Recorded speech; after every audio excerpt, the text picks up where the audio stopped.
Bienvenue pour cette 15e séance des webinaires polycritiques de l'Association française de sciences politiques.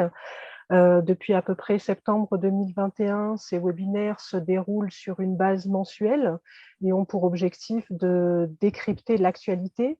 Et je pense qu'avec cette 15e édition, on est totalement, pleinement et complètement dans l'actualité, vu qu'on est à quelques heures du débat présidentiel, qu'on est à quelques jours du deuxième tour de l'élection et que notre séance porte sur analyser les élections et comprendre les électeurs. Moi, je suis simplement là pour vous accueillir avant de passer la parole à votre maître de cérémonie de ce soir, qui sera Julien Talpin, et que je remercie. Juste quelques petites précisions techniques. Il sera possible aux différents participants et au public de poser des questions en cliquant sur la petite icône questions et réponses.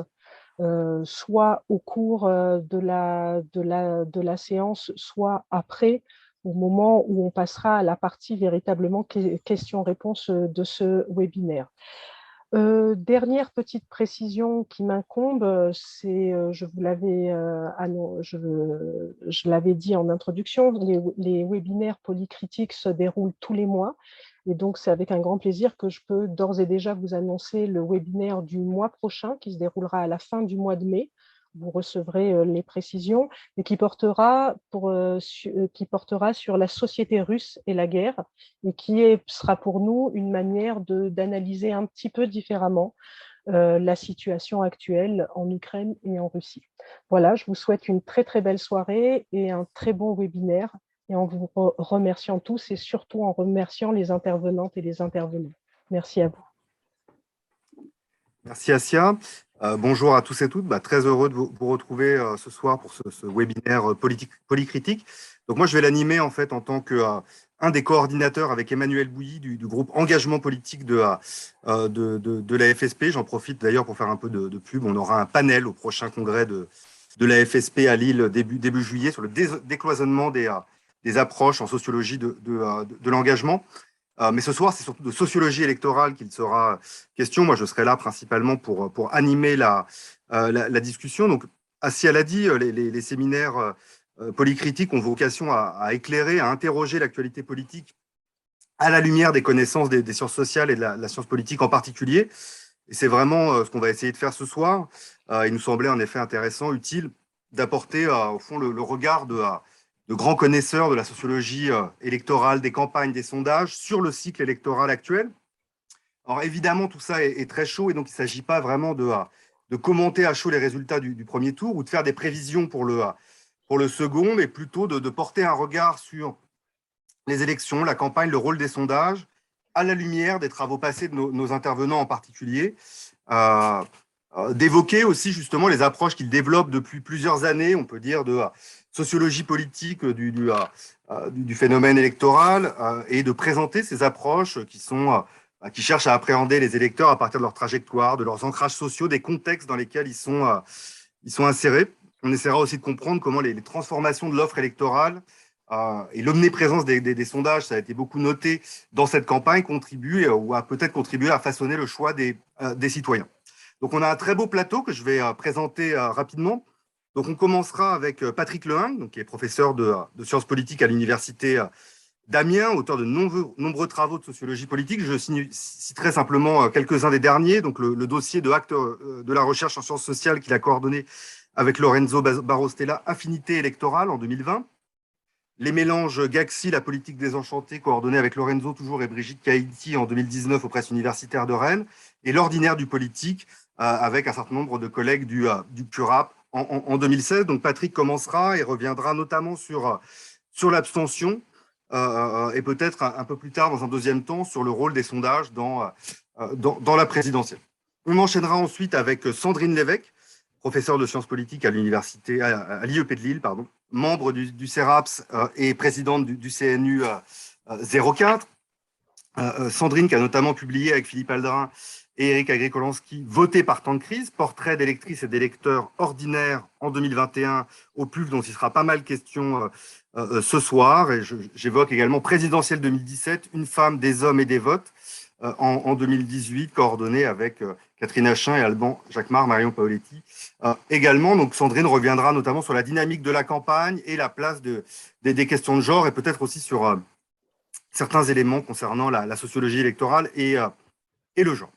Enfin, last but not least, Eric Agrikolanski, donc professeur de sciences politiques à l'Université Paris-Dauphine, membre de l'IRISO, qui a notamment coordonné donc l'ouvrage également Voter par temps de crise, coordonné la NR Alcov sur les approches localisées du vote et qui a beaucoup travaillé et publié sur les comportements politiques et électoraux de la bourgeoisie, notamment à Paris.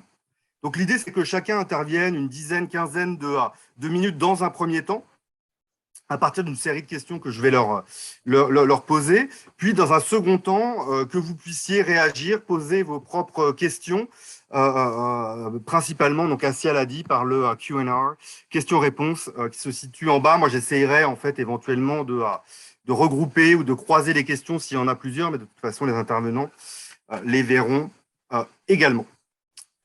On est parti, on commence donc tout de suite avec Patrick pour aborder donc, dans un premier temps la question de l'abstention. Donc abstention qui est quand même en nette augmentation par rapport au scrutin précédent. Néanmoins, on peut se demander si au regard de la faible intensité de la campagne, on en parlera aussi peut-être tout à l'heure avec Sandrine, est-ce qu'il n'est pas surprenant qu'elle ne soit pas plus élevée? Et qu'est-ce qu'on sait au fond à ce stade du profil et des motivations des abstentionnistes? Est-ce que ça confirme ce que les enquêtes précédentes ont pu montrer?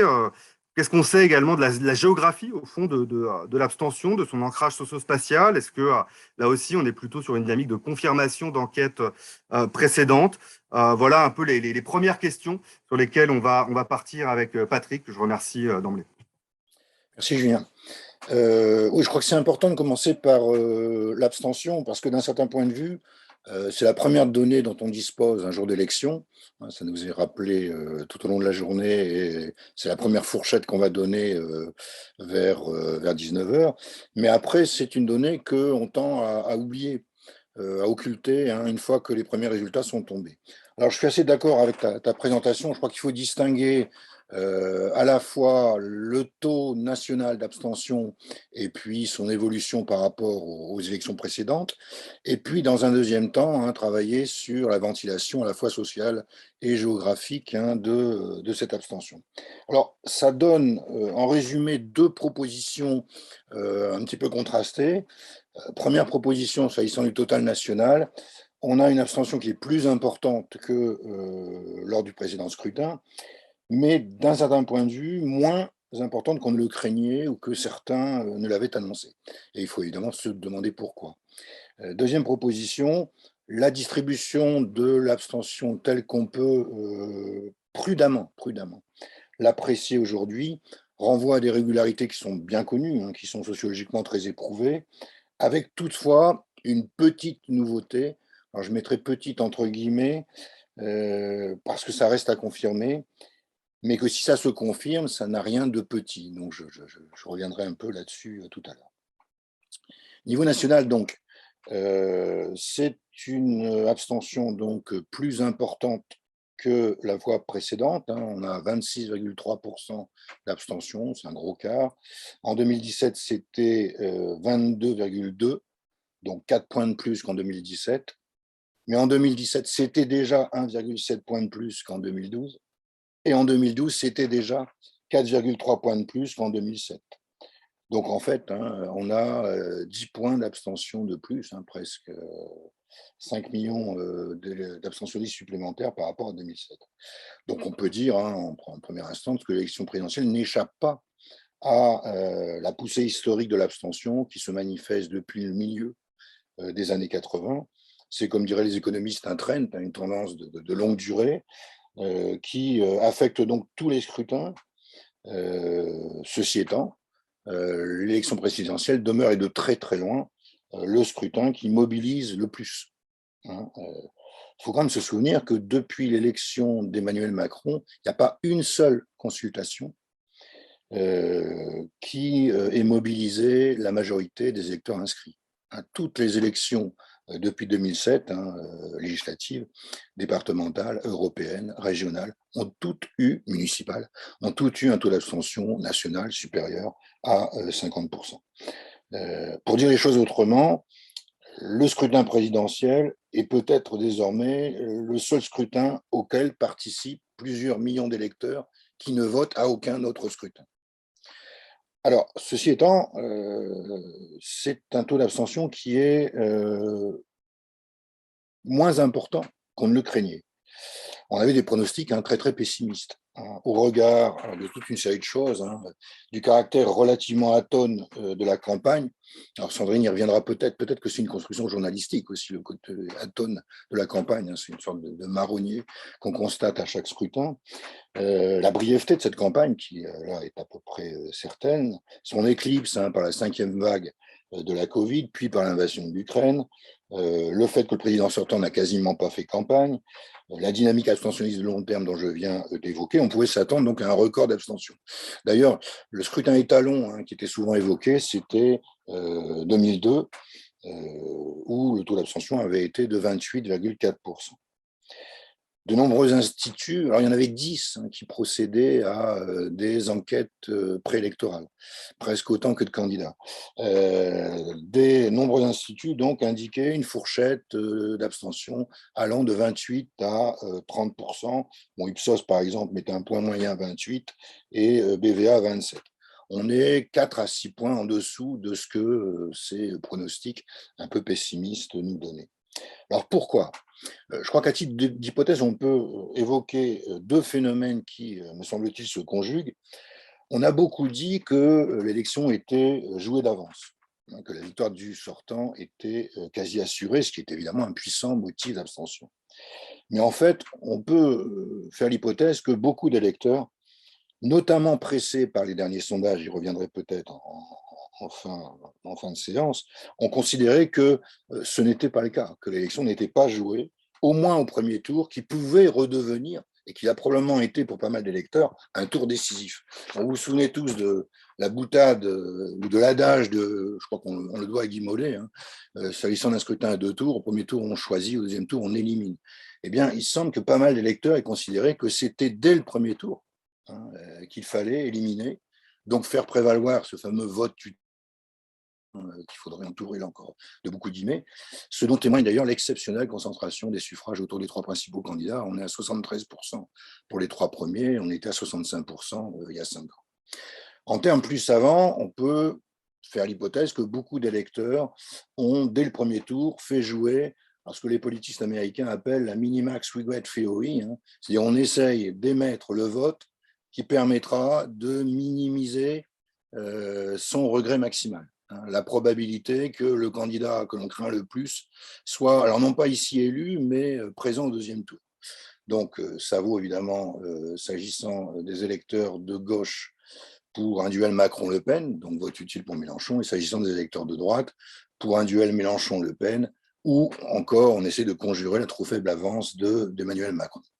Alors, deuxième phénomène qui peut expliquer ce taux d'abstention finalement pas si mauvais que cela, mais j'anticipe sur ce qui va suivre, c'est la mobilisation, alors d'un certain point de vue quand même assez inattendue, beaucoup plus importante que prévu, d'électeurs de certains quartiers, de certaines cités, de certains bureaux de vote, notamment dans les bureaux où prédominent des électeurs issus en première, seconde ou troisième génération de l'immigration d'Afrique du Nord, qui ont massivement voté Jean-Luc Mélenchon, faisant d'emblée donc barrage, non pas tant peut-être à Marine Le Pen qu'à Éric Zemmour, qui avait choisi de radicaliser sa campagne, notamment lors des derniers jours. Alors ça me permet de passer aux distributions sociales et géographiques de l'abstention. Bon, sociologiquement, on pourrait dire, rien de nouveau sous le soleil, les données fragiles dont on dispose prouvent que l'abstention demeure réglée par de puissants mécanismes d'auto-exclusion sociale qu'ont très bien mis en valeur des travaux comme ceux de Céline Braconnier, Jean-Yves Dormagin ou Camille Penny.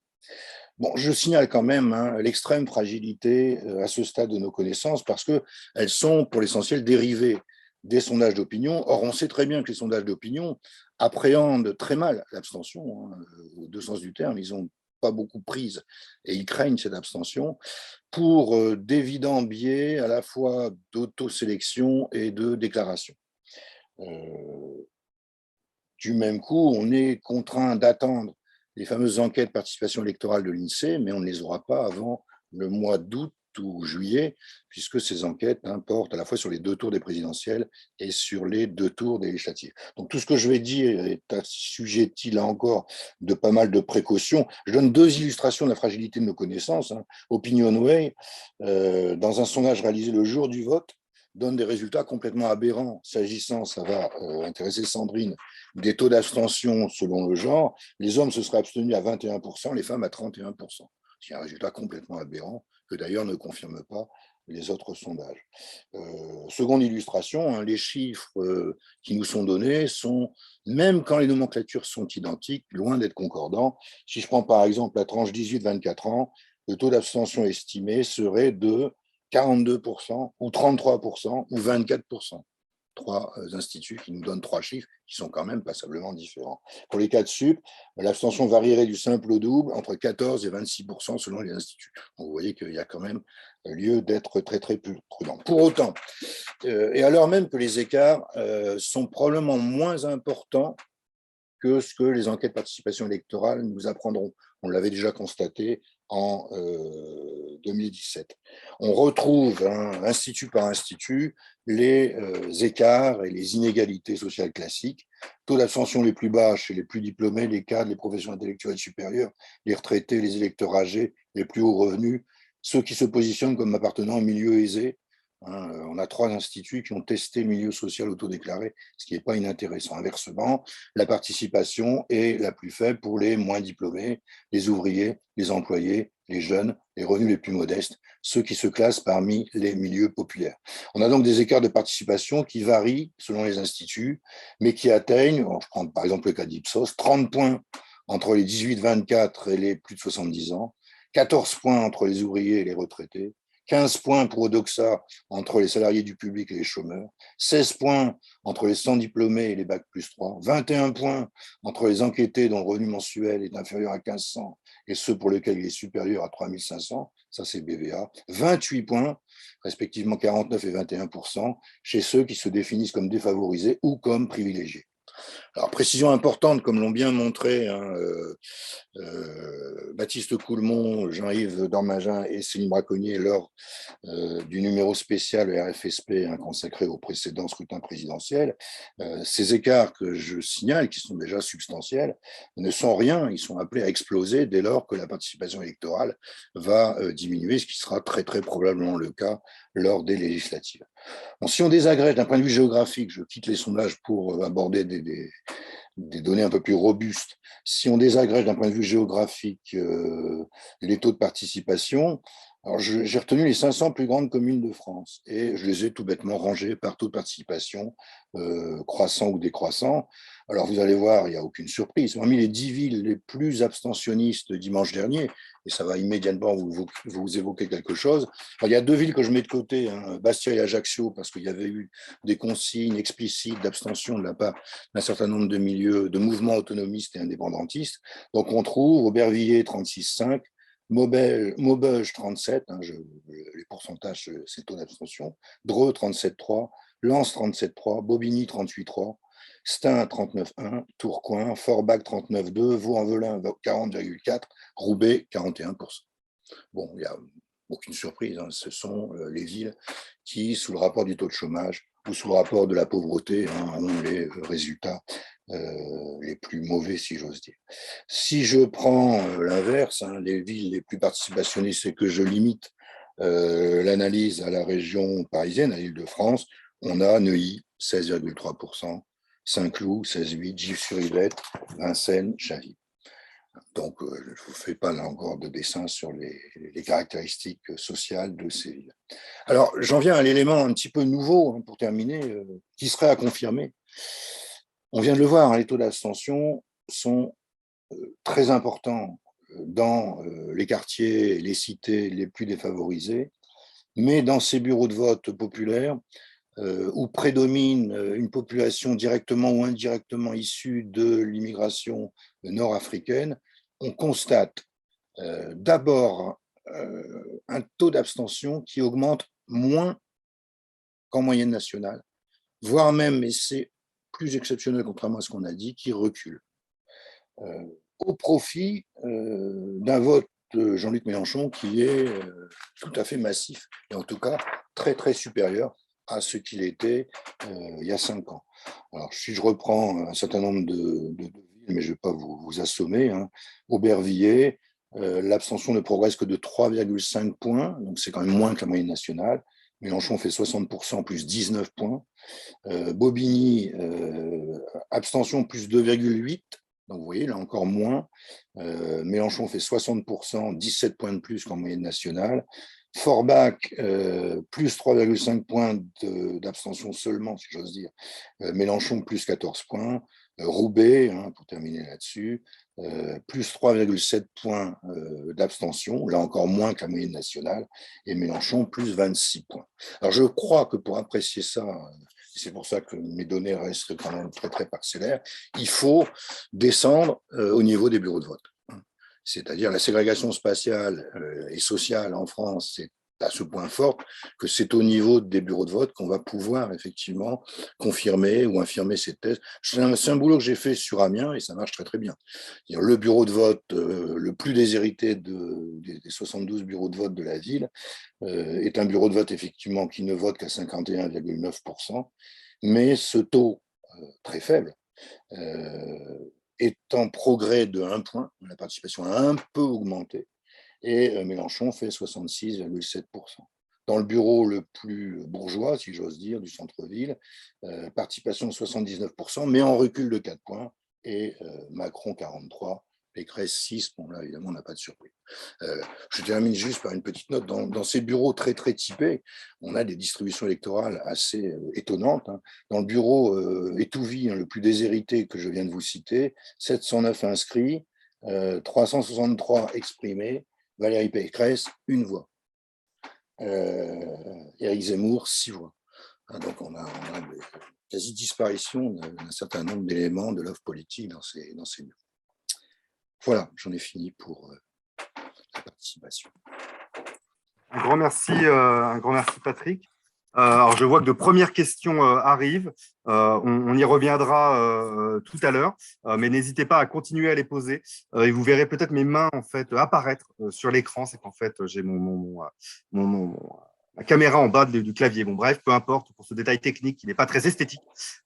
Et on enchaîne tout de suite avec Sandrine, puisque en plus Patrick a fait des ponts pour aborder la question à la fois de la campagne. Et également les questions de genre, donc 2 de tes spécialités. Bon, à la fois sur la campagne, sur son intensité.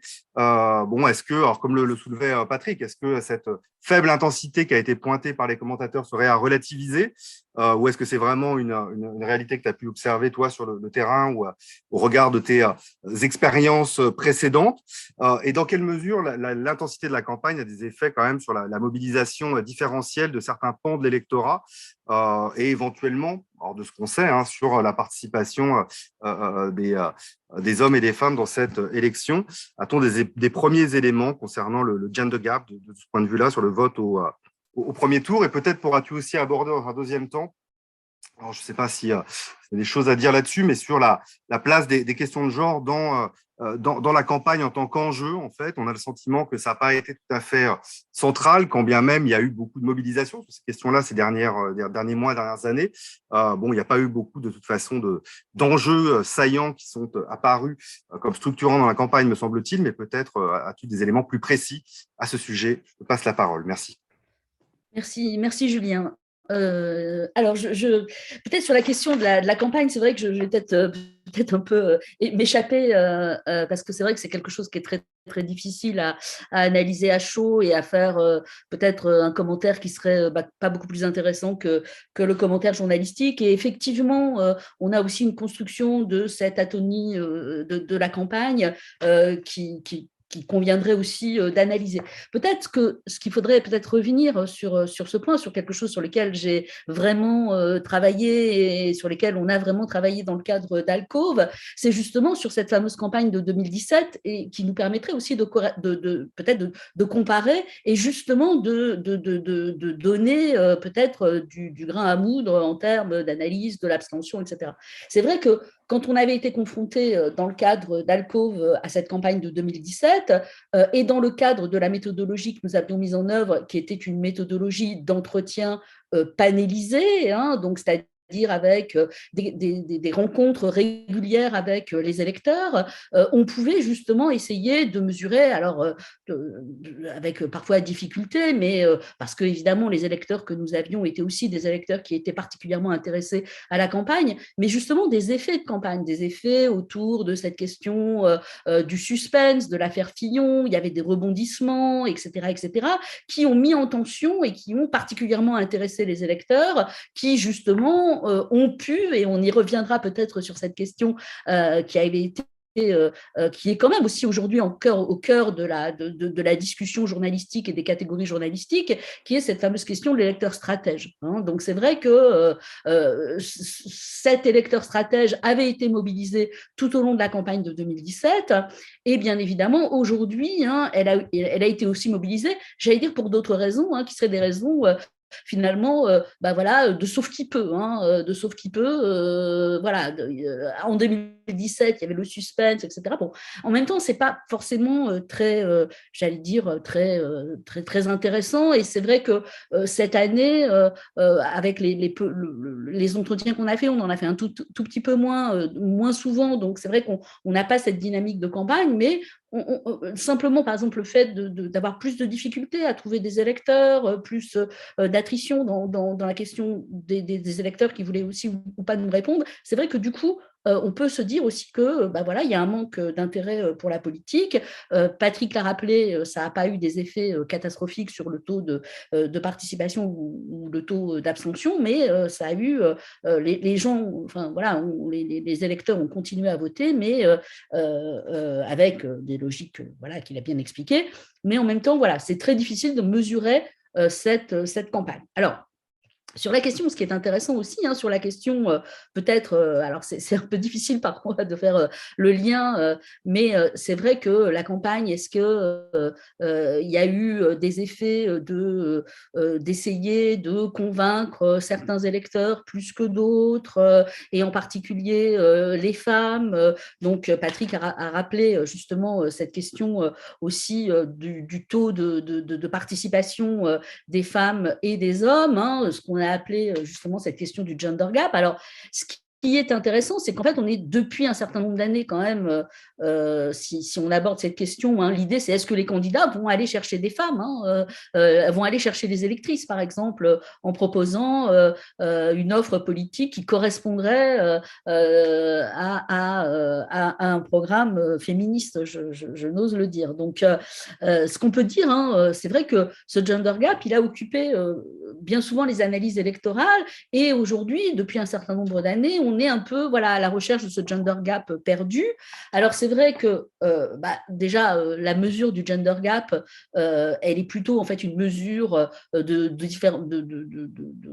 dirais, de comportements différentiels entre les hommes et les femmes, peut-être pas justement au sens strict du terme, une analyse du genre comme rapport de domination et comme rapport différentiel que les femmes et les hommes pourraient avoir à la politique, mais en tout cas, cette différence de comportement entre les hommes et les femmes qu'on avait mesurée sur la question de la participation, qu'on a mesurée ensuite sur la question du vote de gauche et du vote de droite, en montrant une évolution, hein, c'est-à-dire en gros hein, ce que Janine Mossus-Lavo avait bien montré sur les 3 âges du gender gap, puis cette disparition du gender gap, hein, donc les 3 âges, c'est quand les femmes ont le droit de vote, eh bien, elles votent massivement à droite et elles participent moins. Puis on a un rattrapage du gender gap où les femmes participent autant que les hommes et votent autant à gauche qu'à droite. Et puis un dépassement du gender gap hein, où les femmes voteraient plus à gauche. Donc on a trouvé des tas d'explications à ce genre de choses. Et puis hein, arrive 2002 et on a une disparition du gender gap. Alors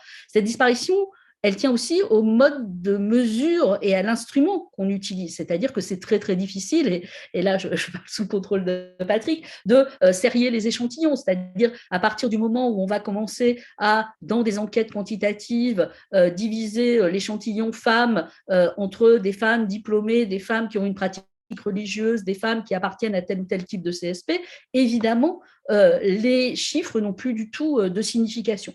Donc là, de toute manière, dans le cas des chiffres dont on dispose aujourd'hui dans les sondages, je pense par exemple au sondage IFOP là, qui a été publié et qui nous donne des choses sur justement le choix politique et la participation en fonction du sexe, plus que du genre, eh bien, on constate que là encore, il y a cette disparition du gender gap. Alors, il y a cette disparition du gender gap, pourquoi et j'allais dire, si on va à la recherche du gender gap perdu, le seul gender gap qui perdure, c'est un gender gap sur l'électorat Zemmour, puisque l'électorat Zemmour, enfin, les femmes n'ont pas voté Zemmour. Mais en dehors de ça, eh bien, il n'y a pas du tout de gender gap. Et d'ailleurs, je veux dire, ça n'a pas beaucoup de sens, puisque le gender gap, il faudrait aujourd'hui le croiser avec la génération, ce qu'on a appelé le Generation Gender Gap, par exemple. Il faudrait évidemment le croiser avec le diplôme, il faudrait évidemment le croiser avec la classe sociale, ce qui n'est pas possible, en l'occurrence, dans le cadre de notre, des analyses du vote quantitatives, en tout cas telles qu'elles sont faites aujourd'hui. Donc, du même coup, peut-être que c'est une notion qui n'est pas si intéressante à étudier, qui est finalement assez controversée, et peut-être ce qui serait peut-être plus intéressant, c'était notamment l'idée qu'on défendait dans le numéro de Travail, Genre et Société, de TGS, qu'on avait consacré en 2017 à cette question, c'était plutôt d'essayer de travailler de prendre le genre au sérieux, c'est-à-dire de prendre évidemment le genre comme la signification d'un rapport de domination. Et évidemment, d'essayer de comprendre comment se façonnent les rôles sexués, et en particulier comment se dessinent les rapports aux politiques différenciés des femmes et des hommes.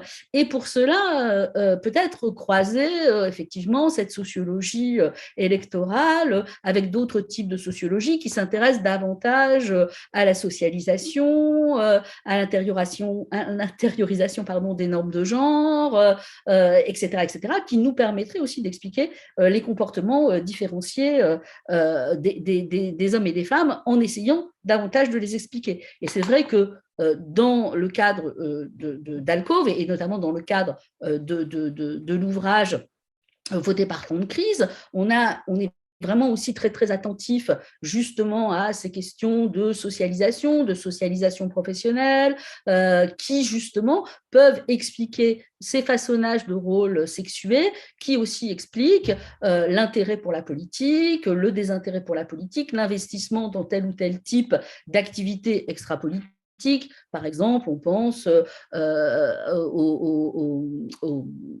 aux associations de parents d'élèves, etc., qui sont aussi des modes de politisation, notamment ce qu'avait montré Lorenzo Barro, Clémentine Bergeau et Safia Dahani dans le même numéro de TGS. Donc il y a aussi des modes de politisation un peu différentiels qui peuvent s'expliquer par les contraintes de genre, les socialisations de genre, et qui peuvent expliquer cela. Alors, il n'empêche, moi, ce qui m'a plus intéressé dans cette campagne, peut-être en dehors des enjeux sur lesquels je reviendrai un tout petit peu plus tard, c'est justement peut-être les usages que les candidats ont fait de ce qu'on a appelé les capitaux corporels identitaires. Parce que je viens d'ouvrir mon enveloppe pour le second tour. Marine Le Pen, donc, qui est femme d'État, qui pose dans la même posture, donc qui va jouer justement sur un certain nombre de normes de genre qui ne correspondent pas forcément à son sexe. Elle joue d'un côté sur sa figure présidentielle, mais en posant, par exemple, dans la même posture que la photo officielle d'Emmanuel Macron à l'Élysée. Et puis, en même temps, pour le dire, elle va dire dans sa profession de foi, je suis une mère comme vous, je suis une femme comme vous, je suis une Française comme vous. Et donc, on va avoir tout un tas d'usages de ces normes de genre. Et je trouve que finalement, moi, ce qui m'a interpellé dans cette campagne, c'est justement cet usage des normes de genre, peut-être moins des enjeux autour de ces questions de politique publique qui seraient des politiques publiques en faveur des femmes, même si Emmanuel Macron a, au début de sa campagne, mis en avant l'idée que ce serait aussi une priorité du quinquennat, ça avait déjà été une priorité du quinquennat, l'égalité femmes-hommes, et que ça serait à nouveau une priorité du quinquennat qui a disparu dans son programme, qui ne l'est plus.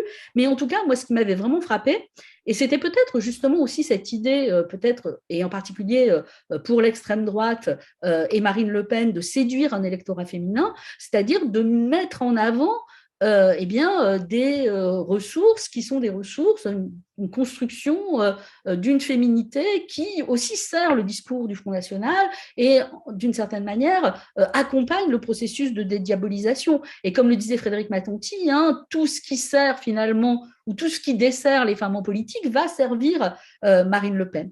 Et alors, c'est très, très difficile, évidemment, de mesurer l'effet que ça peut avoir sur les électorats féminins. Il n'empêche que ce fameux gender gap qui perdurait sur l'extrême droite, il a aujourd'hui disparu, c'est-à-dire que l'électorat de Marine Le Pen est tout autant féminin que masculin. C'était ce qu'avait aussi montré que les femmes votent aussi Marine Le Pen. Elles ne votent pas Zemmour, mais elles votent Marine Le Pen. C'était notamment ce qu'avait montré Christelle Lagier, là aussi dans ce numéro qu'on avait consacré. Donc là, je pense que voilà, on a typiquement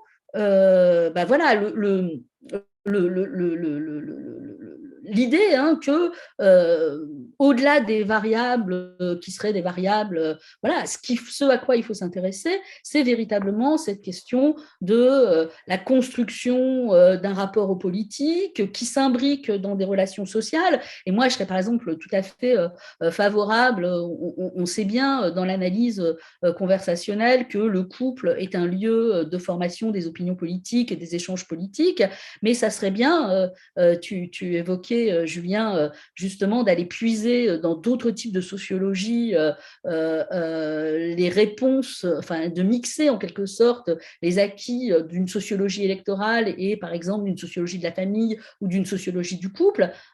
C'est pas tant par exemple à l'intérieur du couple parce qu'on a les mêmes valeurs ou qu'on s'aime et qu'on vote pareil et qu'on a les mêmes valeurs. C'est aussi très différent selon le type de couple qu'on est et c'est justement ça, j'allais dire cet acquis par exemple de la sociologie de la conjugalité qui pourrait justement nous renseigner de manière plus fine sur la manière dont s'articule l'environnement social et les choix électoraux. Voilà, mais je pense qu'Éric va revenir là-dessus sur ces questions-là et notamment à travers la question du vote de classe et donc je vais lui laisser la parole.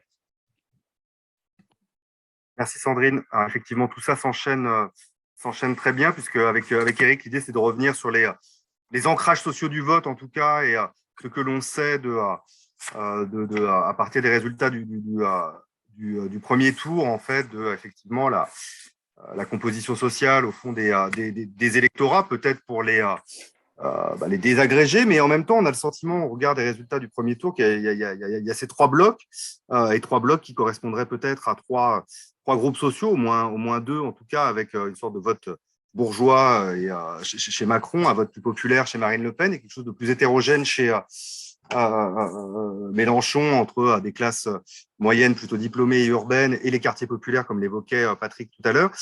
Bref, est-ce que cette élection, plus que jamais, indique une forme de retour du vote de classe, qui n'aurait peut-être pas disparu tant que ça?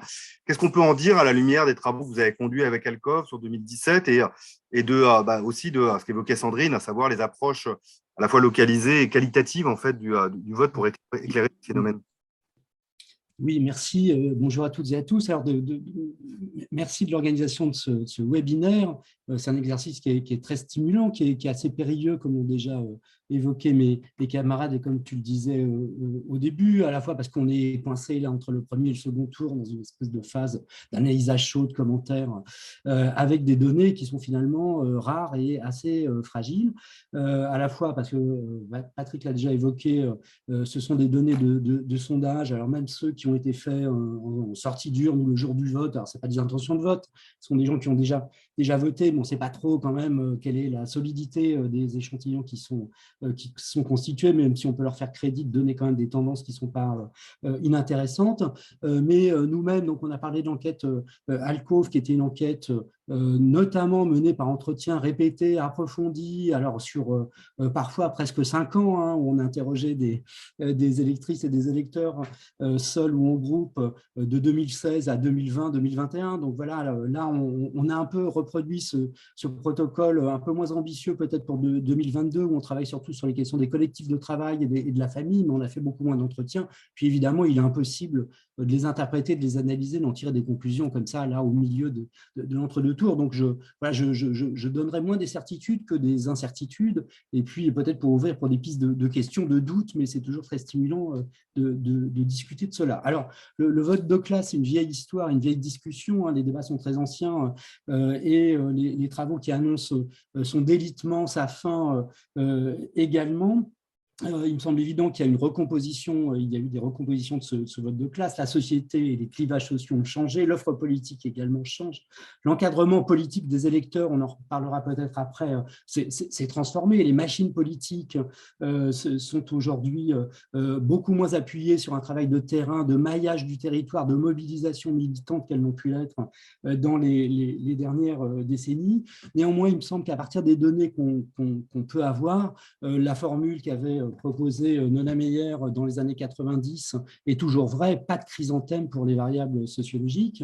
On les voit toujours, reste à savoir ce qu'on peut en faire et comment on peut les interpréter. Alors on les voit toujours, il me semble que les travaux quantitatifs, alors notamment qui sont très précieux de géographie électorale qui ont été menés sur 2017, je pense en particulier au travail de Jean Rivière, hein. Il vient de publier sa HDR, mais il y a un article de la RFSP de 2017 sur le vote dans les grandes villes, qui montrent des taux de corrélation. Alors quand on travaille bureau de vote par bureau de vote et qu'on recompose la composition sociale de ces bureaux de vote, qu'on ajuste les iris au bureau de vote, ce qui est un travail titanesque, mais ce qui donne des résultats quand même très impressionnants, où on voit des taux de corrélation extrêmement forts entre le vote Macron et l'appartenance aux catégories supérieures, les diplômes supérieurs, et au contraire, des votes pour Marine Le Pen qui sont corrélés négativement avec ces appartenances-là, et au contraire, positivement avec l'appartenance au milieu populaire et l'absence de diplôme.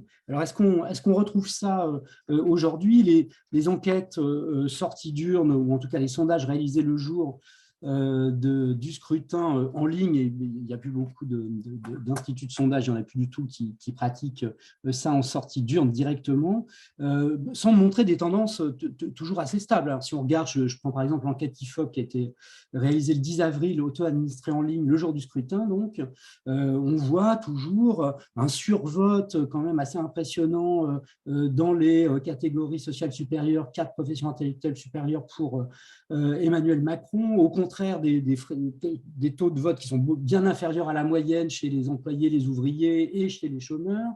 Idem pour les diplômés du supérieur qui votent beaucoup plus que la moyenne. Des taux de survote assez impressionnants si on interroge, enfin si on travaille à partir des niveaux de revenus qui sont déclarés. Hein, dans le sondage IFOP, là, on a 43% de vote Macron chez ceux qui déclarent les plus hauts salaires, alors que ce vote-là, Macron, n'est que de 15% dans la tranche qui déclare les plus faibles revenus, un salaire revenu au sens large du terme. Donc là, il y a bien quelque chose qui ressemble quand même un peu à un vote de classe, et Patrick pourra peut-être en dire un peu plus. Il avait lui-même travaillé sur le vote Macron en 2017, et chez Marine Le Pen, on a une sorte de miroir inversé, hein, avec au contraire des taux de vote pour la candidate du Rassemblement national plus forts chez ceux qui déclarent les revenus les plus faibles, dans les catégories populaires, employés ouvriers, chez les chômeurs. Et puis, la variable diplôme joue là aussi à plein. Taux de vote faible chez les diplômés pour Marine Le Pen et beaucoup plus fort pour les diplômes inférieurs au baccalauréat. Alors, Mélenchon, c'est un peu plus nuancé.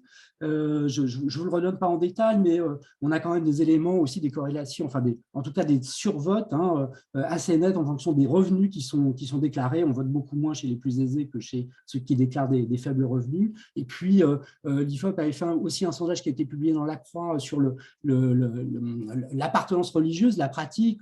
Et là, on a un taux de déclaration de vote Mélenchon chez celles et ceux qui ont répondu au sondage de 69% chez les musulmans, chez ceux qui se déclarent musulmans. Donc là, on a quand même quelque chose d'assez impressionnant.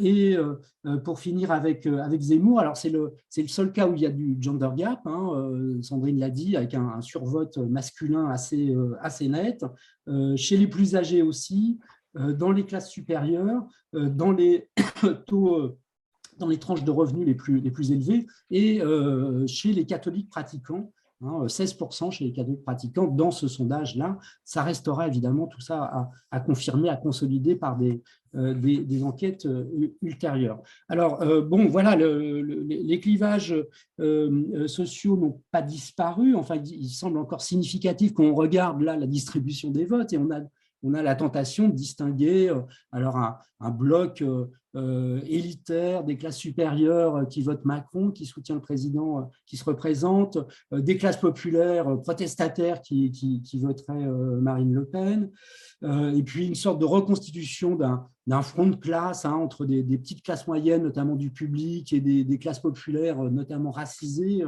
qui soutiendraient Mélenchon. Bon, alors, est-ce qu'on peut aller aussi loin dans l'interprétation à l'heure actuelle?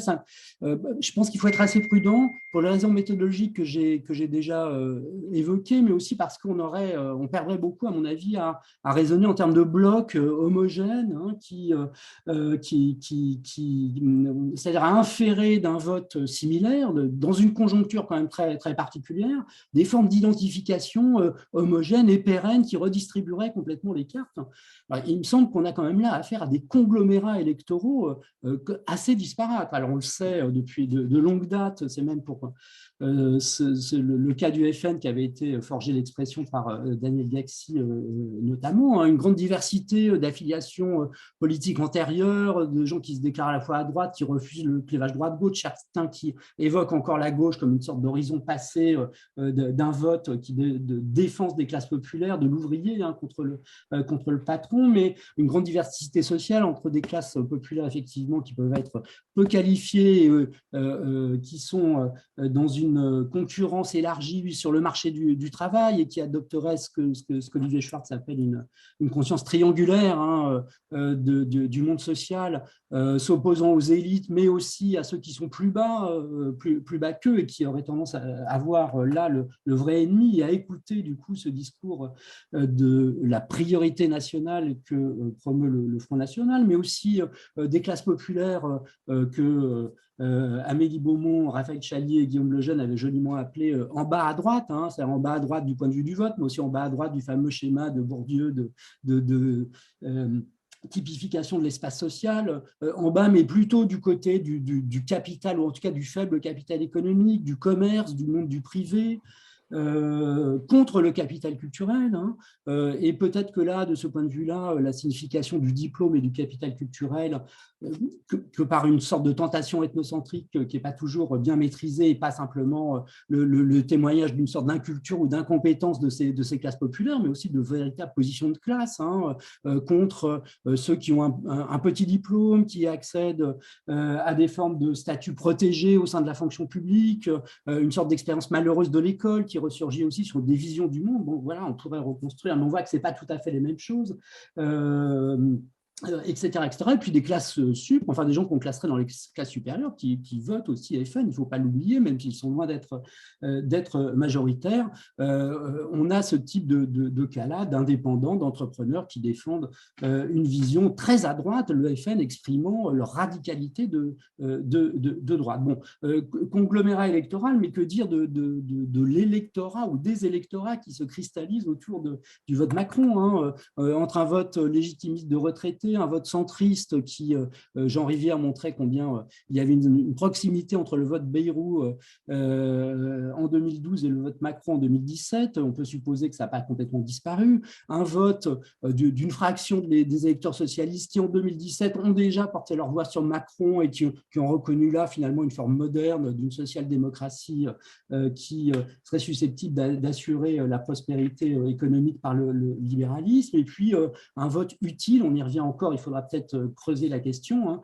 d'une partie des électeurs LR qui n'ont pas voté Pécresse, mais qui votent Macron. Quand on regarde les cartes, alors elles ont beaucoup circulé, les cartes du vote à Paris, hein, on voit que l'opposition structurante qui semble organiser à Paris un vote de gauche dans le nord-est et un vote de droite dans l'ouest a été Macron a avalé les quartiers, les beaux quartiers, le vote des beaux quartiers. Alors, il y a quelques bureaux dans lesquels Zemmour arrive en tête et Pécresse arrive en tête, mais tout le reste a été complètement effacé par le vote Macron. Mais qui n'efface pas des fidélités politiques fort anciennes, des affiliations politiques fort anciennes et qui, sans doute, manifestent cette recomposition. Donc, je pense qu'on doit être très prudent. Hein. On a là des conglomérats électoraux. On pourrait avancer peut-être comment dire, quelque chose qui ressemblerait à un malentendu opératoire, hein, chez les électeurs qui se retrouvent sous une même étiquette, sans pourtant qu'on puisse supposer qu'ils ont des motivations identiques,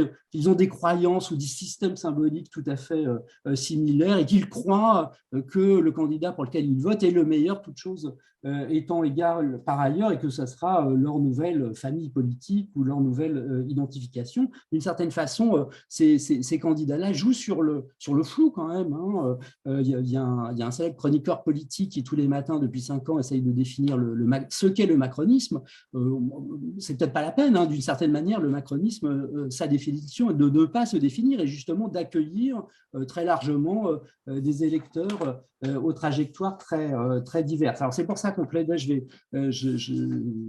vais m'arrêter sur ce point aussi dans notre enquête Alcove sur le projet de pas simplement appréhender les électorats comme des blocs et d'en montrer l'homogénéité, mais aussi de travailler sur les petites différences, hein, et de déplacer la focale, disons, du télescope des grandes enquêtes quantitatives au microscope, hein, du travail par cas, qui permet aussi de restituer finement comment trajectoire sociale et identité politique s'articulent et ces articulations peuvent se modifier, travailler sur le contexte, hein, le contexte localisé, l'existence ou non de structures d'encadrement politique, syndical, associative, et là on comprendrait sans doute mieux les différences de vote des milieux populaires ou dans les milieux populaires pour le FN d'un côté, pour Mélenchon de l'autre côté. J'en profite pour signaler le travail, enfin le livre paru aux éditions du Croquant du collectif Focal de collègues sociologues qui n'a pas forcément été très diffusé, qui s'appelle Vote populaire, qui est extrêmement intéressant et qui montre très bien selon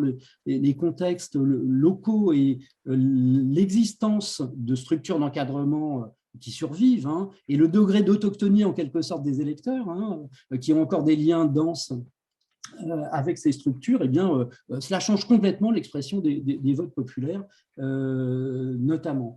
Et puis, évidemment, la question des groupes primaires, des conversations, des interactions, des rappels à l'ordre, hein, qui peuvent aider aussi à définir ou à redéfinir quand l'offre politique change soudainement, à ajuster, disons, les orientations, les identifications, auxquelles il faudrait ajouter également la question de l'offre politique, hein, et des trajectoires de vote passées qui dessinent aussi, qui ouvrent des possibilités, qui ferment des possibilités, des espaces des votes possibles.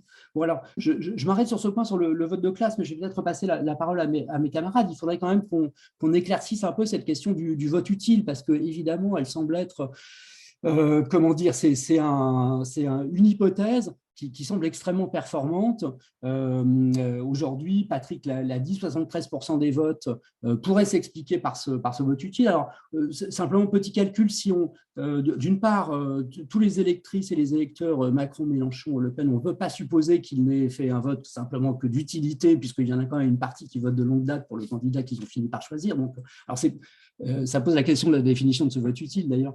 Voter pour son candidat préféré, c'est aussi un vote utile lorsqu'il est susceptible de passer le premier tour. Et puis, si on descend au niveau des inscrits, on n'est plus qu'à 52% des inscrits. C'est-à-dire, si on compte les abstentionnistes et tous ceux qui ont voté, 52% des inscrits, donc peut-être la moitié ont opéré au maximum, peut-être ont opéré ce vote utile. On n'est plus qu'à un quart de l'électorat. Donc, il me semble qu'il faudrait être assez prudent sur la généralisation de cette matrice-là de vote, mais je suis sûr que vous en serez d'accord. Et puis surtout, je vais repasser la parole à Sandrine, parce qu'elle a travaillé sur cette question, sur le vote de gauche en 2017. Il y a une sorte de flou conceptuel, on mélange le vote stratégique tel qu'il est défini par ceux qui l'ont théorisé et l'électeur stratège, c'est en supposant que ça ne serait plus un vote d'identification, mais des électeurs détachés de toute préférence, de toute identification, de toute conviction. Alors, ce n'est pas vraiment le cas, et ce ne sont pas du tout des votes qui se distribuent au hasard.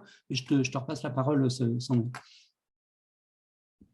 Je ne sais pas si c'était un peu le défi qui avait été lancé par Patrick, d'ailleurs, à un moment donné, lors d'une réunion Alcôve, justement, d'essayer de réfléchir à cette question du vote stratégique. Alors, quand on voit, c'est vrai qu'avec Anne-France Teclé, on s'est attaqué justement à cette notion, à cette espèce de concept, en fait, qui est à la fois un concept d'études électorales, disons peut-être pas de sociologie électorale, mais en tout cas d'études électorales qui avaient été mises en place et inventées par André Blais.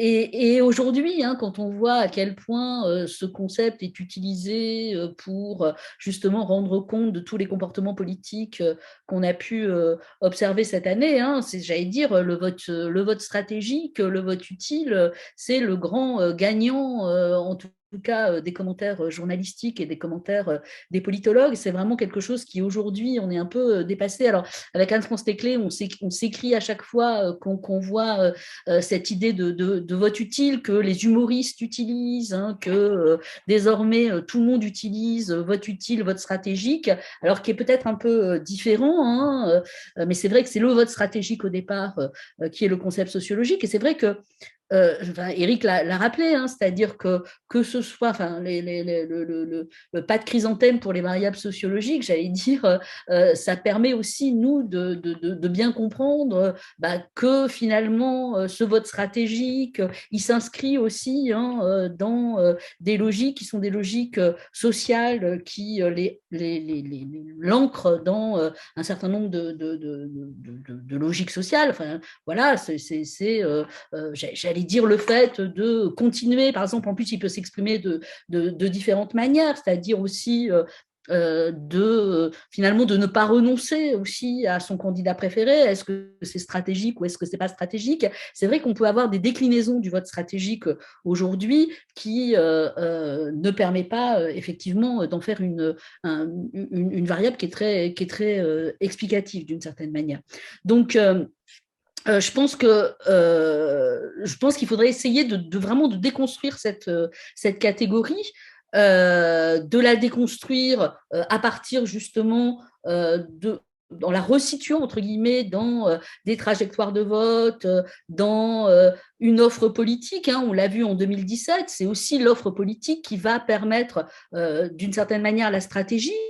Et là, moi, j'ai pas, j'allais dire, j'ai pas vérifié, mais on n'a pas vérifié en termes, voilà, on n'a pas encore compilé les données, mais moi, je pense que par exemple, il y a aussi une question de l'offre politique qui peut être posée, c'est-à-dire que d'une certaine manière, si vote stratégique il y a à gauche notamment, puisque les vrais électeurs switchers sont extrêmement rares, le vote stratégique se fait aussi chez des électeurs qui sont des électeurs compétents politiquement et qui se situent dans le même espace politique, eh bien, peut-être la question de l'offre politique à gauche rend plus facile le passage d'un candidat à un autre, ce qui n'avait pas été le cas, par exemple, en 2017. Mais alors ça, évidemment, ça demanderait à être vérifié. Mais moi, j'ai une hypothèse, c'est que, bon, évidemment, quand on calcule, par exemple, le taux, les résultats, qu'on additionne le résultat de Yannick Jadot et d'Anne Hidalgo, on trouve exactement le résultat de, de Benoît Hamon.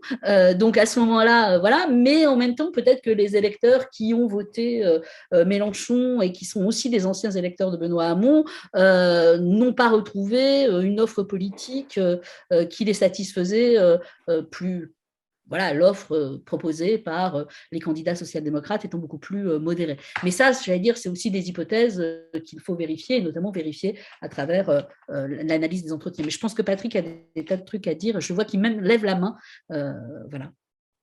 Non, j'ai pas des tas de trucs, j'ai trois petites remarques, mais qui sont vraiment complémentaires. La première, tu as raison de dire que c'est devenu, là encore presque un marronnier, la question du vote utile. Et du même coup, il faut qu'on fasse très attention, parce que c'est devenu un vrai enjeu politique. Bon, par exemple, les adversaires de Mélenchon prétendent que plus de 50% de ces voix renvoient à la mécanique du vote utile, donc ne sont pas des votes d'adhésion. Et je crois que Mélenchon, il y a 2 jours, disait moi, sur les 22 points que j'ai obtenus, il n'y en a pas plus de 2, et encore, en grand maximum, qui renvoient au vote utile. Donc, on voit bien à quel point, ici, on marche sur des œufs. Deuxième petite remarque, je pense que ça pose le problème de l'influence des sondages d'opinion. Parce que, d'un certain point de vue, soyons logiques, à partir de quel élément d'évaluation de connaissances les électeurs pourraient-ils procéder à un vote utile, efficace, stratégique, tout ce qu'on voudra, si on n'avait pas une publication récurrente de sondages d'opinion, notamment dans les derniers temps, nous indiquant de façon assez congruente des dynamiques très fortes, c'est-à-dire plutôt une baisse pour Emmanuel Macron et plutôt une dynamique haussière pour Marine Le Pen et pour Jean-Luc Mélenchon. Et donc, il est difficile de nier qu'un certain nombre d'électeurs procèdent à ces votes utiles au vu et au seul vu, d'un certain point de vue, des sondages d'opinion, lesquels sont relativement fragiles. Troisième point, combien? Alors, Éric a tout à fait raison. On ne peut pas, en additionnant les votes Mélenchon, Macron et Le Pen, dire, bon voilà, ça fait autant de votes utiles. Bien sûr qu'il y a des électeurs de Mélenchon, de Macron, de Le Pen qui sont convaincus, pour qui ça renvoie des convictions ancrées, profondes, politiquement orientées. Alors, ça laisse quand même pendante la question de combien de votes peuvent être qualifiés de votes utiles lors de ce dernier scrutin. Alors, Louis Harris a répondu à la question, donc je vais vous donner les résultats de Louis Harris, écoutez bien. C'est une enquête réalisée le jour du vote et ça évalue à 23% des votants, en hausse de 4 points par rapport à 2017, le pourcentage de votes utiles. Alors, je ne résiste pas à l'idée, ça va juste prendre une minute, de vous détailler les 5 types de propositions auxquelles les enquêteurs de Louis Harris demandaient à leurs panélistes de répondre. Et bien que politiste et bien que citoyen et électeur assidu, j'avoue que j'aurais été parfaitement en peine de pouvoir me loger dans l'une des 5 cases proposées. Alors, estimez-vous que votre vote aujourd'hui est avant tout un vote d'adhésion? Vous avez voté pour le candidat dont la personnalité, les idées ou les propositions vous ont le plus convaincu, 54%, moins 6 points. Un vote utile, nous y voilà. Vous avez voté pour que ce candidat soit présent au second tour sans pour autant être convaincu par sa personnalité, ses idées ou ses propositions. 23%, plus 4 points. Et là, ça se gâte parce qu'on ne comprend plus très bien. Un vote par défaut. Vous avez voté pour le candidat duquel vous vous sentiez le moins éloigné sans pour autant être convaincu par sa personnalité, ses idées ou ses propositions, 12%. Mais je ne vois pas trop bien la différence avec la proposition précédente. Un vote d'opposition. Vous avez voté contre un candidat pour éviter qu'un autre candidat se qualifie pour le second tour, 4%. Et enfin, un vote de protestation, vous avez voté pour exprimer votre mécontentement sur la manière dont vont les choses en France. Pour la petite histoire, le vote de protestation culmine chez les électeurs de la salle. Ne se prononce pas, 2%. C'est extraordinaire qu'il n'y ait que 2% de personnes qui ne se prononcent pas sur de telles options. Voilà, c'est tout ce que je voulais dire sur le vote utile. remercie Patrick. Si ça vous va à ce stade, vu qu'il nous reste une demi-heure, je vais essayer de regrouper, puis de lister un peu les questions, puis peut-être aussi d'en ajouter quelques-unes, ou en tout cas de les nourrir de mes propres observations éventuellement. Et après, donc, je vous redonnerai à chacun la parole, et puis vous pourrez répondre à ce qui vous intéresse. Il y a à peu près 5-6 questions principales qui ressortent. Alors, première question, c'est sur le rôle de la forme partisane sur la participation et l'abstention, en fait. Et il y a une idée qui a avancé selon laquelle peut-être les partis liquides, LFI et LREM, auraient une incidence sur la dynamique peut-être de la mobilisation. Alors, je ne sais pas si vous avez des éléments de ce point de vue-là. Alors, la question est assez courte. Alors, je me permets peut-être de la compléter, mais de ce que j'en comprends, mais c'est dans quelle mesure, au fond, les transformations de la forme partisane ont des effets notamment sur les dynamiques de mobilisation électorale et de campagne. Est-ce que vous voyez ça? On peut en faire éventuellement l'hypothèse sur les scrutins intermédiaires où il y a moins de moyens éventuellement dans ce type de parti. Moi, je l'ai vu avec FI, par exemple, où ils sont consacrés à des élections intermédiaires. Bon, bref, je ne sais pas si vous avez des éléments de cet ordre-là à nous donner. Peut-être pour enchaîner sur la question de la dynamique de campagne et de la mobilisation, donc, que vous avez un peu abordé les uns et les autres. Moi, j'avais juste une question, en fait, sur un peu les suites d'alcôve que vous avez évoquées, Sandrine et Eric notamment. En fait, c'est qu'est-ce que vous avez fait précisément? Vous pourriez nous en dire un peu plus en fait sur votre suivi de la campagne 2022, et en tout cas notamment ces entretiens panélisés dans les collectifs de travail, les familles, etc. Est-ce que vous pouvez nous dire un peu plus et évoquer un peu éventuellement la cuisine de la recherche? C'est une question en fait subsidiaire, mais c'est dans quelle mesure, je ne sais pas si ça faisait partie du tout de votre dispositif d'enquête, mais est-ce que vous avez fait du suivi de campagne localisé sur le terrain? J'ai l'impression qu'il n'y a pas eu beaucoup en fait de collectifs de recherche qui se sont intéressés à la campagne cette année en fait. Voilà, ce qui explique aussi nous, voilà, c'est qu'on n'a pas beaucoup de collègues. Moi, j'ai l'impression qu'on vraiment fait il y a peut-être eu des initiatives individuelles, mais donc bon, bref, si vous avez des billes un peu de ce point de vue-là, ça pourrait être intéressant, et y compris pour éclairer. Alors, j'entends bien, Sandrine, que c'est pas la question centrale sur comment, au fond, sortir son petit doigt et évaluer l'intensité de la campagne. Et moi, moi, à Roubaix, par exemple, que je suis depuis 10 ans, en fait, j'ai quand même été frappé d'un déclin quand même en termes d'intensité de la mobilisation au moment des campagnes. Moi, j'avais suivi 2012, 2017 et 2022 un peu, quoi. Et on est vraiment sur un trend, pour reprendre le terme, de déclin. Alors, est-ce que c'est lié à l'évolution de la forme partisane? Dans mon cas, je pense que c'est surtout lié à la disparition du PS, en fait, qui était la force, qui était mobilisatrice en 2012, et que la France Insoumise n'a pas complètement remplacé, en fait, sur le terrain, notamment en termes d'effectifs militants. Bref, vous avez des éléments de cet ordre-là sur la dynamique de la campagne et la transformation, au fond, de l'offre partisane et de sa structuration, peut-être, dans cette dynamique de la campagne. Il y avait des questions ensuite sur un peu la question du genre. Est-ce que les femmes féministes s'abstiennent plus? Je ne sais pas si on a des éléments de cet ordre-là. Voilà, moi j'avais peut-être une question par rapport à ce que tu disais, Sandrine, sur alors le capital corporel identitaire, et notamment sur Marine Le Pen, en fait, sur sa présentation en fait, en tant que mère célibataire.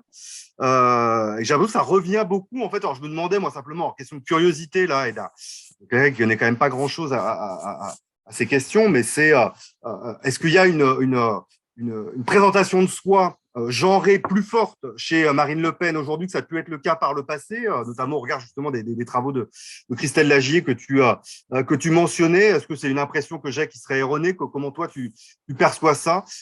J'ai l'impression, moi, que ça a été davantage mis en avant que par le passé, mais c'est peut-être une erreur. Question d'Olivier Ney ensuite sur l'abstention dans l'ouest de la France, je crois.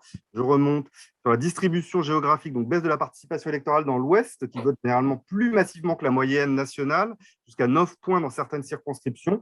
Comment on peut interpréter ça? Ce qui regroupe une autre question, en fait, un peu sur la géographie, diagonale du vide, etc. Je reprends. Tac. Diagonale du nord-ouest vers le sud-est, séparant Macron-Le Pen. Est-ce qu'on observe la même chose aujourd'hui? Et enfin, dernière peut-être série de questions sur la participation dans les quartiers populaires, et que je vais aussi un peu, moi, essayer de nourrir les questions qui ont émergé. Il y a une question, en fait, une vraie question, en fait, c'est dans quelle mesure la facilitation de l'inscription et des procédures d'inscription a pu avoir une incidence, notamment dans les territoires traditionnellement les moins participationnistes, pour permettre, au fond, une inscription relativement tardive. Et voilà, est-ce qu'on a des éléments de cet ordre-là? Probablement que les données manquent à ce stade, mais est-ce que peut-être Patrick, tu as des éléments là-dessus? Je ne sais pas. Voilà, et Deuxième question de ce point de vue-là. Alors, Éric, tu l'évoquais, c'est sur alors, la moins forte montée de l'abstention qu'anticipée, voire parfois une abstention qui diminue dans certains, c'est rare, mais il y avait un article dans Le Monde hier, je crois, dans certains bureaux de vote dans les quartiers populaires, mais c'est quand même, je crois aussi, il faut regarder ça précisément, mais assez minoritaire. Bref, et ce survote Mélenchon que tu évoquais, Patrick, c'est quelle est la place de la place de la variable religieuse. Donc, il y a ce sondage IFOP, la Croix, 70% des musulmans. Moi, alors, pour donner quelques éléments de ce que j'ai pu suivre à Roubaix, effectivement, moi, j'ai l'impression qu'il y a quelque chose de cet ordre-là, en fait, et entre la crainte de l'extrême droite, et notamment de Zemmour, effectivement, plus que Le Pen, et sa focalisation sur les musulmans, et le fait qu'il y ait une offre politique qui soit clairement affichée de ce point de vue-là, l'usage de la notion d'islamophobie, par exemple, par Mélenchon, qui s'est traduit aussi par le relais, par des intermédiaires, qui n'étaient pas forcément des intermédiaires partisans, mais plutôt des intermédiaires associatifs, ou même y compris informels, moi, que j'ai pu observer, en fait, sur le terrain à Roubaix, des réseaux familiaux, amicaux, associatifs qui appelaient à voter Mélenchon via des boucles WhatsApp, etc. Voilà. Est-ce que vous avez des éléments de cet ordre-là? Et dernier point là-dessus, les journalistes s'excitent beaucoup ces jours-ci à cet égard. Est-ce qu'on peut parler de vote musulman? Est-ce que ça a du sens? Alors, je voyais que Vincent Tibéri parlait de vote musulman réactif dans un article de Mediapart il y a quelques jours, et donc qui serait construit d'une certaine façon en réaction à l'islamophobie ressentie émanant d'autres candidats. Comment est-ce que ça fait sens à vos yeux, sachant que, je me permets un dernier ajout de ce point de vue-là, et de façon là aussi tout à fait peu précautionneux, mais on est en train de regarder en fait une enquête sortie des urnes qui est coordonnée par Tristan Haute à Roubaix. Et on commence à regarder un peu, à saisir les résultats, et notamment on regardait un peu les résultats et les votes Mélenchon, et on a une question sur les votes 2017. Et il y a, alors, du coup, là vraiment c'est doigt mouillé, donc par rapport à nos 3000 questionnaires, là je ne peux pas dire grand-chose, mais on était surpris, en fait, on y était encore tout à l'heure, du nombre de gens qui déclaraient avoir voté Macron en 2017, y compris à Roubaix, où il ne fait pas un score énorme, et avoir voté Mélenchon, oui, en 2022. Donc, est-ce que ça ne contribue pas quand même, à la fois dans le sens de ce que tu disais tout à l'heure, Éric, à d'un côté souligner que la variable religieuse compte, probablement, mais qu'en même temps, elle est loin d'être acquise à certains candidats ou groupes politiques, et que c'est forcément très variable selon la conjoncture peut-être électorale et les enjeux qui sont ou non mis en avant.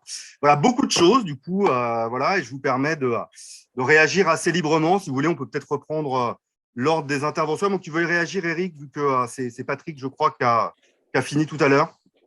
Oui, je peux commencer, et puis éventuellement ça circulera au fur et à mesure.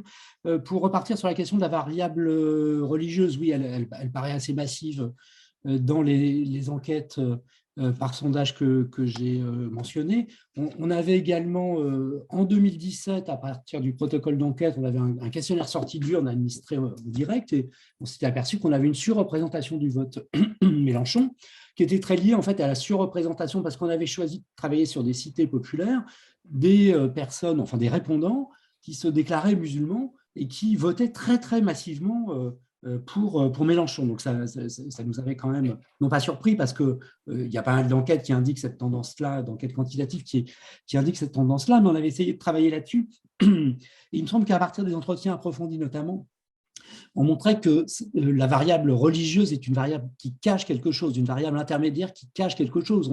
On aurait beaucoup de mal à aller chercher dans soit un vote coordonné musulman, des consignes de vote pour Mélenchon, voire même des affinités, un système symbolique de représentation qui serait totalement cohérent et congruent entre le vote Mélenchon et l'adhésion à une pratique confessionnelle, une pratique ou une confession. Au contraire, ce qu'on voyait très, très nettement, c'est que ça dissimulait la variable immigration, hein, le fait d'avoir subi une trajectoire migratoire soi-même ou par ses parents, de subir des discriminations structurelles, racistes et raciales qu'expérimentent, et on a des très beaux entretiens dans Voter par temps de crise autour de ça, de gens dont toute la vie est quand même marquée, non pas du tout par une revendication d'une origine étrangère ou de l'islam, mais par le fait qu'on leur renvoie sans cesse le fait qu'ils ne sont pas comme les autres, qu'ils doivent se justifier de leur place dans la société, etc., etc. Et donc, alors ce que d'autres travaux évidemment ont montré, hein, ce qui se joue là, ce n'est pas tant la variable religieuse que la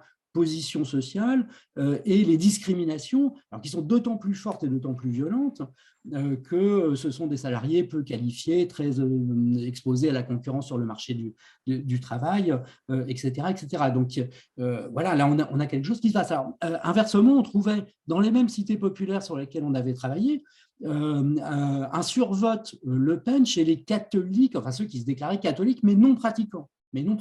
Un peu comme si eh bien, il y avait aussi une forme de déclaration, de revendication identitaire qui passait par la revendication religieuse. Hein. La réponse à un questionnaire, c'est aussi une manière de se mettre en scène, de décliner son identité, hein, et qui était une revendication par opposition à. Bon, donc je pense que là, on a des votes par opposition et qui ont peu de choses à voir avec la manière dont on comprenait et on expliquait le poids de la variable religieuse dans les années 70 ou 80 en France. Voilà, bon, on peut peut-être faire circuler, puis je reviendrai sur Alcove et sur la mobilisation des partis, si tu veux bien, plus après. Patrick, Sandrine, comme vous voulez. Je sais pas, Sandrine. Non, vas-y, pardon. Oui, 3 petits éléments de réponse. Bon, sur la question de l'organisation et du rapport entre organisation et forme de mobilisation, bon, il y a effectivement, on a qualifié la France Insoumise et la République En Marche de partis liquides. Hein. D'un point de vue organisationnel, il y a quelques points, il y a quelques analogies qu'a déjà travaillé Rémi Lefebvre, par exemple. Enfin, je pense que sur le terrain, il y avait une vraie mobilisation de la France Insoumise avec 200 à 300 000 militants dont on ne trouve pas l'équivalent du tout au niveau de la République En Marche. Je pense que c'est le grand échec, voulu ou pas, d'un point de vue politique du quinquennat d'Emmanuel Macron, de n'avoir pas réussi à structurer ce mouvement. Sur les abstentions dans l'Ouest, alors je ne suis pas du tout spécialiste de la géographie électorale bretonne. Enfin, j'ai quand même 2 petites hypothèses, mais à émettre de façon très très prudente.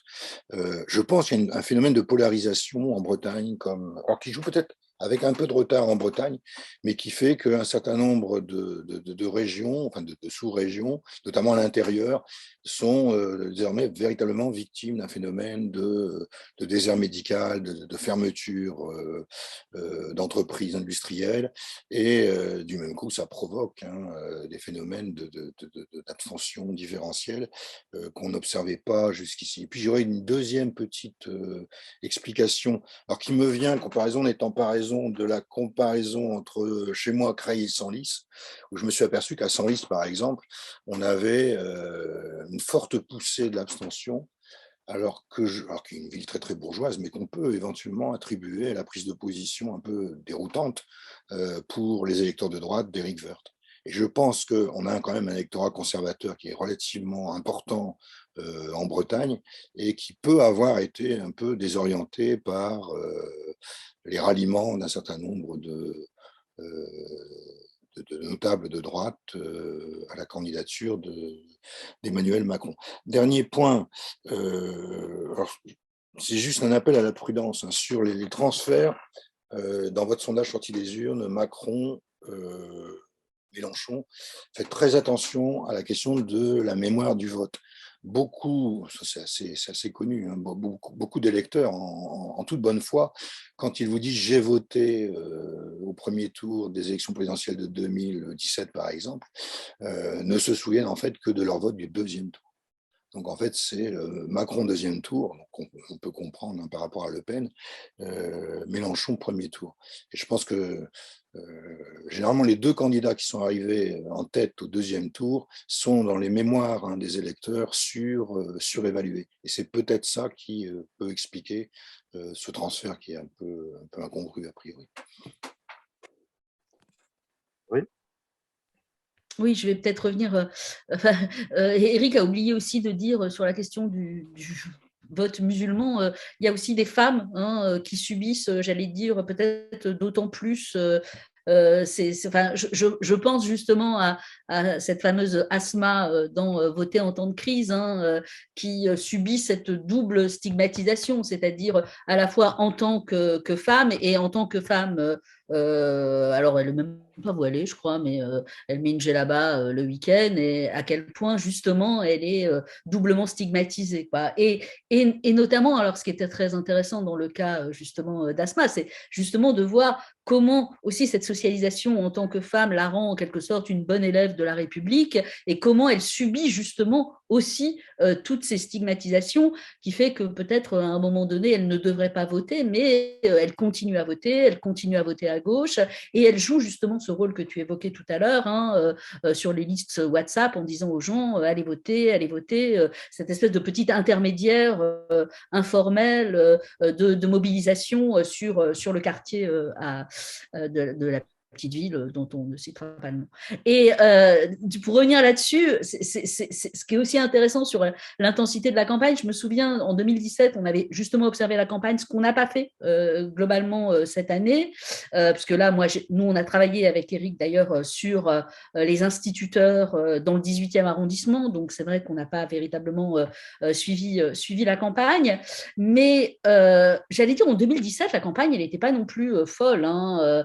Moi, je me souviens qu'on allait au marché de la petite ville dont on ne peut pas citer le nom, et finalement, on écrivait sur notre « il ne se passe rien », en mode quasiment sur le mode de la blague. Donc, c'est-à-dire que dans une petite ville de 8000 habitants, le jour du marché, il n'y a personne qui tractait entre les deux tours, quoi. C'était quand même très étonnant. Donc, c'est vrai que sur cette intensité de la campagne, voilà. Mais nous, on n'a pas suivi la campagne cette année véritablement. Donc, c'est vrai que c'est très difficile, en dehors du doigt mouillé, de mesurer justement ces effets de la campagne. Et peut-être, alors là, je vais dire ça, c'est complètement je ne suis pas sûre d'y penser complètement d'ailleurs, c'est peut-être effectivement regarder comment fonctionnent aujourd'hui les listes WhatsApp, qui peuvent être aussi des espaces de mobilisation. Si un jour j'avais pensé que je dirais ça, je n'y croirais même pas. Donc voilà, on peut faire cette hypothèse et peut-être aller regarder de ce côté-là. Voilà. Bon. Et sur la question, alors, il ne faut juste pas penser qu'il n'y a que les filles qui jouent, ou que les femmes candidates qui jouent sur le genre. C'est vrai que la transformation de Marine Le Pen sur cette idée que, y compris en 2017, elle a beaucoup joué sur justement cette question, à mon avis, de la normalisation du Front National et de l'extrême droite, par toute une stratégie de féminisation. Hein, ça, c'est très intéressant. Alors, ce qui est aussi intéressant, ça serait aussi de voir en regard les stratégies de la masculinité, où on passe, comme le disaient Catherine Achin et Elsa Dorlin, d'une masculinité ou d'une virilité privilège, c'est-à-dire qui allait de soi, à une virilité ressource, où justement c'est quelque chose qui est mobilisé en tant que tel, hein, et on l'a vu sur le candidat Zemmour, par exemple, ou même sur le candidat Emmanuel Macron, sur les dernières photos qui traînent sur les réseaux sociaux, qui je trouve absolument hallucinantes en termes de stratégie de communication, où on met en évidence le fait qu'on est un vrai homme, après avoir subi, durant la campagne de 2017, notamment tout un tas de disqualifications de la virilité, à partir du moment où on avait considéré qu'il pouvait être homosexuel, notamment parce qu'il n'aimait pas une vraie femme, ce qui permettait aussi d'être à la fois sexiste et homophobe. Donc voilà, il y a aussi, voilà, il ne faut pas simplement jouer sur ces questions de penser que c'est uniquement les femmes, mais en tout cas là on voit que finalement, alors que depuis 20 ans la loi sur la parité, on pouvait peut-être imaginer qu'on allait aller vers d'autres types d'évolution, d'usage des capitaux corporels identitaires dans la campagne, peut-être rêver que ces usages puissent disparaître, et que d'une certaine manière le masculin et le féminin disparaissent de l'espace politique en tant qu'espace hiérarchisé autour justement des questions du masculin. Et finalement, non, c'est-à-dire qu'on a une forme de réaffirmation de ces choses-là, de ces capitaux-là dans la campagne. Et je trouve ça voilà, très intéressant, mais voilà, c'est peut-être un peu plus anecdotique. Je crois, Eric, que tu voulais revenir. Si jamais il y a d'ultimes questions qui veulent être posées, n'hésitez pas. J'en vois pas là, mais il est encore temps, il nous reste une dizaine de minutes. Vas-y, Eric. Oui, simplement, pour revenir sur la suite d'Alcôve, donc on essaye de retravailler, d'ouvrir un peu ces boîtes noires autour de la question de la famille, hein, de ce qui se joue dans la famille, dans les échanges et les conversations en famille, mais aussi des formes de socialisation et les trajectoires sociales qui se dessinent en famille, parce que la trajectoire sociale, ce n'est pas simplement la mobilité au cours d'une vie, c'est la mobilité intergénérationnelle. Donc, on essaie de travailler un peu finement là-dessus, et puis aussi sur la question des collectifs de travail, finalement, et des conditions de travail. On est tellement obnubilé par la CSP comme indicateur de la position, finalement, qu'on oublie ce qui joue dans le travail, les valeurs qui sont liées au travail, les apprentissages qui sont liés au travail, et puis l'effet des conversations qu'on peut, dans certains cas, avoir justement au travail. Donc, c'était vraiment l'objectif d'investiguer cela. Et du coup, on s'est un peu moins intéressé à la campagne. On n'a pas travaillé sur des sites spécifiques comme on l'avait fait avec Alcôve. Donc, on a très peu d'éléments sur la nature de la mobilisation, son intensité et ses effets sur les électeurs. Néanmoins, enfin, l'enquête est en train de se faire. Alors, je ne sais pas si c'est un bon indicateur, c'est très ethnocentrique ce que je vais dire, mais j'ai quand même l'impression qu'on a eu beaucoup plus de mal à mobiliser à la fois des collègues, hein, alors qu'en 2012, autour de Spell, et en 2017, au cours d'Alcôve, il y avait beaucoup de gens qui avaient envie de travailler sur la sociologie électorale, sur la campagne, parce qu'il se passait quelque chose au moment de l'élection et c'était une manière de se mobiliser autrement, de la vivre autrement, l'élection, notamment chez les doctorants ou les doctorantes qui travaillaient. Là, quand même, beaucoup moins. Hein. Alors, est-ce que c'est un indicateur d'un relatif désintérêt? Bon, c'est très, très petit hein, comme indicateur, mais ça. Et surtout, sur la difficulté à trouver des personnes qui acceptent d'être interrogées à plusieurs reprises, puisqu'on a reproduit le même protocole d'entretien répété à de nombreuses reprises et potentiellement pendant des années. Là, ça devient très, très compliqué. Hein. En 2017, je n'avais pas du tout le souvenir d'avoir eu des difficultés parce qu'il y avait une sorte d'intensité pour ceux qui n'étaient pas trop à distance du politique, qui étaient relativement intéressés aux politiques, une forme d'intensité de la campagne, de la tension, de ce qui s'y jouait. Là, cette année, y compris sur un public, Sandrine disait, on travaille notamment sur des enseignants et des enseignants de l'école élémentaire qui n'est pas très, très loin du politique, qui n'est pas très effrayé par le contact avec des chercheurs de l'université. Enfin bon, voilà, ce n'est pas quand même le public le plus difficile. Extrêmement compliqué de trouver des gens qui acceptent de répondre, ou alors il faut les convaincre au téléphone en leur expliquant qu'on ne cherche pas des gens politisés. Hein, on ne cherche pas des gens qui s'intéressent à la politique ou qui ont des opinions politiques très faibles. Alors là, ça se débloque en disant « Ah bon, je n'avais pas compris, non, je pensais que vous vouliez des gens qui suivent la campagne, moi ça ne m'intéresse pas du tout. » Là, et donc là, ça débloque, et puis après, on s'aperçoit que ce sont des électrices et des électeurs qui sont politisés, voire même très politisés, plus que la moyenne. En tout cas, il y a cette sorte de distance-là. Alors voilà, c'est une indication très labile, très faible, mais qui dit sans doute quand même quelque chose d'une plus faible, sans doute, intensité de mobilisation. Voilà. Oui, peut-être pour enchaîner. Alors, je suis d'accord sur le fait que, effectivement, ça peut être un indicateur d'une baisse d'intérêt de notre milieu. Mais il y a un autre facteur qui joue aussi, c'est peut-être simplement l'essoufflement. C'est-à-dire que tu l'as dit toi-même, hein, il y a eu une enquête Alcôve, auparavant, il y avait eu une enquête Spell, auparavant, il y avait une enquête PAES. On est un certain nombre à travailler sur les élections depuis maintenant presque 15 ans, avec des dispositifs qui sont quand même très coûteux, enfin très chronophages, hein, c'est-à-dire des entretiens approfondis, il faut trouver les personnes, il faut les relancer, il faut conduire ces enquêtes très très longtemps, et il faut retranscrire les entretiens, les exploiter sans grande méthodologie existante d'exploitation. Bon, je ne veux pas être méchant, mais enfin, je veux dire, c'est beaucoup plus coûteux que de commenter un sondage d'opinion dans son bureau. Voilà, ce que j'ai fait tout à l'heure d'ailleurs. Hein. Mais voilà, moi, ça m'a demandé 2 heures. Les enquêtes auxquelles tu fais référence, c'est des enquêtes au long cours et qui sont très, très chronophages. Donc, voilà. Et il y a peut-être cet effet d'essoufflement. Mais tu as bien fait de citer l'ouvrage collectif qui vient de paraître sur une sorte de monographie de 2 cités industrielles. Hein. Bon, je veux dire, il y a des enquêtes qui continuent à se faire, mais peut-être un peu moins actuellement.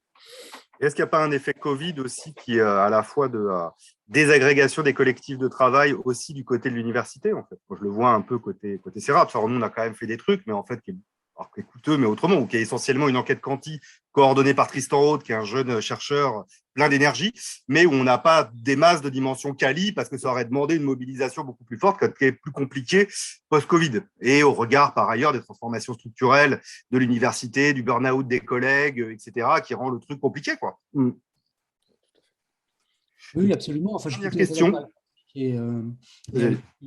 ton analyse. Enfin, à la fois, c'est des dispositifs très, très coûteux, très exigeants, et au sortir de 2 ans de confinement, où on n'arrive plus à mener ses propres recherches principales, à faire le minimum, quoi, à faire notre travail d'enseignant, chercheur, où tout ça est devenu très, très, très difficile, et on essaye de rattraper d'une certaine manière le temps perdu, on sent une moindre appétence à se lancer dans des enquêtes au long cours sur des sujets qui ne sont peut-être pas les thématiques principales sur lesquelles travaillent nos collègues, et puis une sorte d'épuisement, d'essoufflement, je suis absolument d'accord, hein, et qui n'est pas spécifique peut-être à cet objet-là, élection.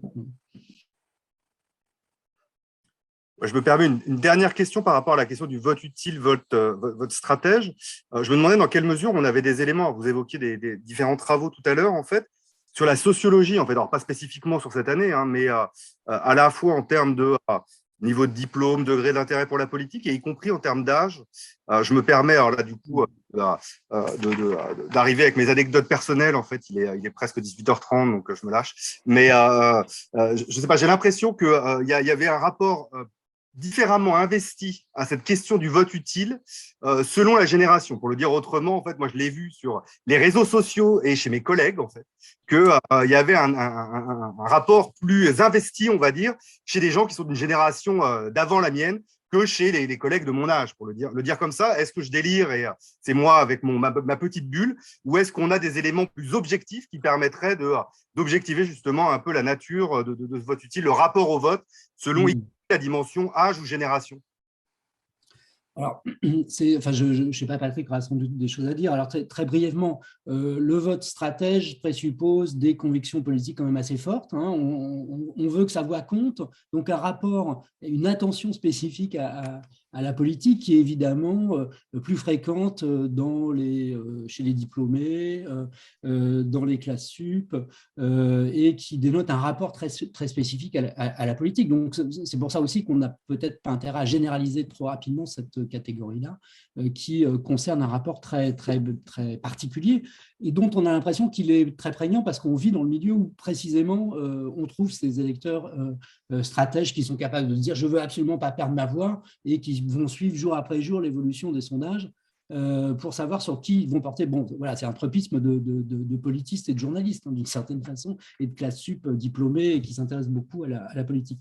S'agissant de l'effet de génération, oui, ça serait tout à fait congruent avec les hypothèses et le travail quantitatif de Vincent Tibéry, hein, sur un rapport plus distant à la politique et peut-être moins fondé sur des identifications qui sont très longues à dénouer que manifesteraient les plus jeunes par rapport aux plus âgés. Et pour le dire très brièvement, moi j'ai travaillé en 2017 sur les électeurs LR, des beaux quartiers, des classes sup, hein, et sur la loyauté, la fidélité, c'est-à-dire qu'ils votent malgré tout Fillon, qui fait un score très important malgré la campagne et ce qui s'est produit pendant la campagne. Et on voit que pour dénouer cette loyauté, là, il faut quand même des mécanismes extrêmement puissants, que tout concourt à voter pour ce qu'ils appellent leur famille politique. On voit le degré d'ancrage, pour qu'ils votent depuis 30, 40, 50 ans pour les plus âgés, avec un unanimisme social, tous leurs amis votent de la même manière et s'encouragent à voter Fillon et à considérer que Macron, c'est un bébé Hollande et qu'on ne va pas aller voter à gauche et se faire avoir